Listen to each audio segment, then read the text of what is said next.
Alright, shout out goes out to Mr. Flying Raijin, and it goes as follows. Will you be doing a video on Daima episode 3?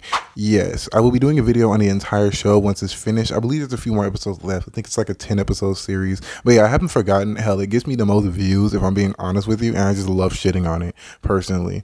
But yeah, if it's good, it's good. But anyway, yes, I'm making a video on it. Just waiting. And above all things, have fervent charity among yourselves, for charity shall cover the multitude of sins. Peter 4:8.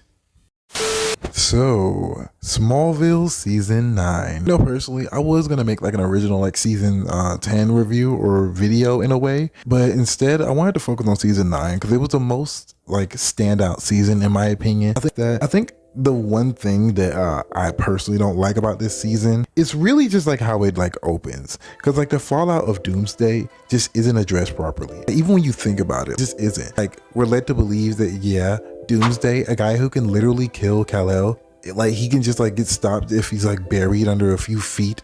Like what? Like, I get he was like, oh, he's in the Earth's crust, but it's like, it's Doomsday though. Like, you know what I mean? Like, I'm not too thoroughly brushed up when it comes to Smallville season 11, the comic version of like continuation of this that is or may not be still canon. Like, I don't know, it's up in the air. But either way, yeah, it isn't really addressed too much. Like, really, it's like, yeah, it's an excuse on why Clark is acting edgy right now, or at least how they portray it to be edgy. I'm gonna get into that later. But moving on to my next gripe with this season, it is most definitely, without a doubt, the whole Kara situation. And if you know what I mean, Kara not being part of this season is a serious problem. It's literally a problem that I just have to address, because like her whole thing with leaving in the first place was like, oh, I need to find something. I've heard rumblings in the Phantom Zone about Kandor, and like I might be able to find our people. There might be more of us out there, Kal-El. And then that's why she flew off, you know, all dramatic like listening to, you know, early 2000s music. But hey, we move. And the weirdest part is that they never bring it up. Like, he's never like, wait a minute, this is the thing I could use Kara's help with. This is what she's been searching for.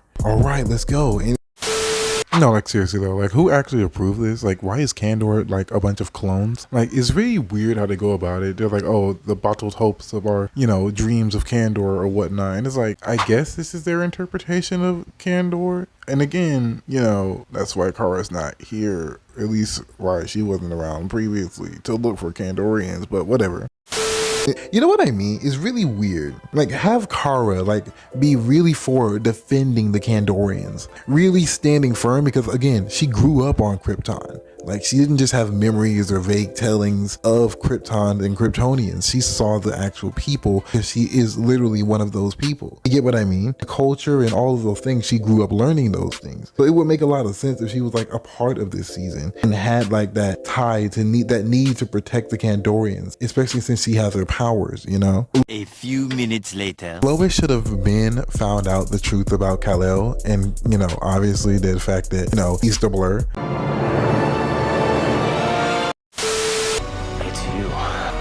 the Blur. The Blur. I think this should be crazy because like we're led to believe that like Lois is just like this intrinsic mind, this super ace reporter in all the continuities, and like you're telling me that she really genuinely doesn't know that, you know, these two are one and the same? Like, what? The thing is, like, I love this version of Lois. It's like, she probably might be my favorite representation of Lois, the spunky, you know, red-blooded reporter that, you know, just really down for the truth in the story. So her literally not finding out is crazy. Is it like if she found out with the show just end? Like, she finds out at the tail end of season 9, and then season 10, it's pretty much just like, yeah, she knows now. Now we gotta end the show, basically. Like, that's how it feels anyway, because it's like, come on. Like, they make everyone show who was close to Clark who doesn't know his secret out to be functionally slow. Because, like, bro, it's not even like Clark is a good liar. Like, he's a terrible liar. It's literally just a writing around it that just makes it unbelievable that she doesn't already know. Like, literally.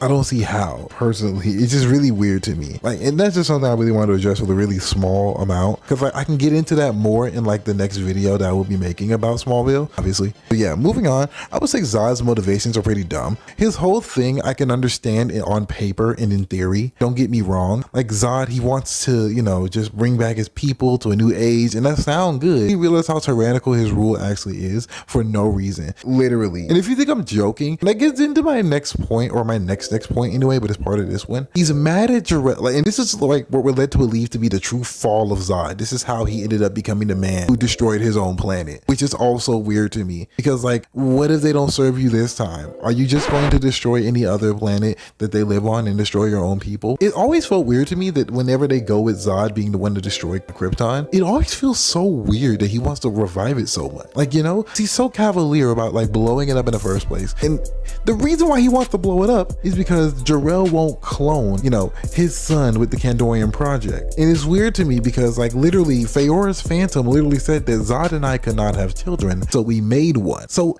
how is this even possible? Because like, again, and this stuff is canon, right? It's not just episodic with these seasons. These seasons literally are canonical with every season that comes afterwards. They address other things that happened in previous seasons. Like they keep it consistent with how the scaling works with a lot of characters. It's so weird that out of all things, they just rid of this altogether. Like his child's plot makes no sense to me. And that, again, this is the main reason why he's bad, by the way. This is the main reason that like, you know, he destroyed his own people. Moving on. So yeah, I don't know. And also Feora being inconsistently shown to be like for the good guys is really weird. Actually, like, can we just talk about that? Like that makes no sense. Again, it was Feora's Phantom that said like Zod and them could not have children, literally coaxing her son in quotations to become a destroyer of this world. So like me personally, it's just like, why is she all of a sudden like this young cadet, you know, this brimming with potential, as Zod would say? And it's like, what is happening right now? Why is she like against Zod now?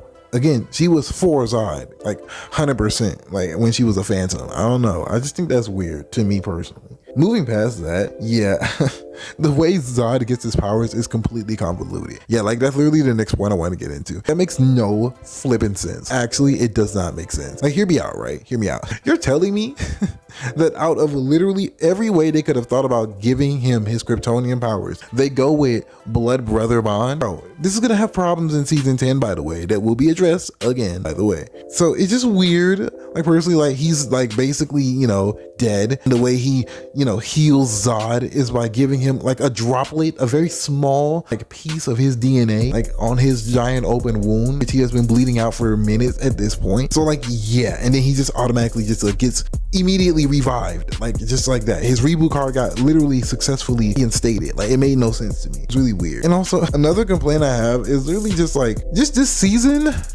it's like we're led to believe that this version of Superman is like also the Blur, and the Blur is still him just when he was in the shadow. They play bro. And also, by the way, if you love seeing Superman's S, you're gonna love this season. And if you really don't like seeing it that much, and if you don't like Superman as a character and as a design, you're gonna hate this season because you see more of that House of L symbol than you see anything else. Oh my God, the way they freaking use this symbol is crazy. Like Clark, when he's saving people to show people that yeah, he exists as a superhero, as a force for good, he started branding the nearby like buildings and walls and like floors just to mark his territory as the Blur. You know, it was really weird. You know, it's a very weird situation, but that is what was happening. It was very different. I could say that it was very different. So yeah, just be Superman. Like really, come on.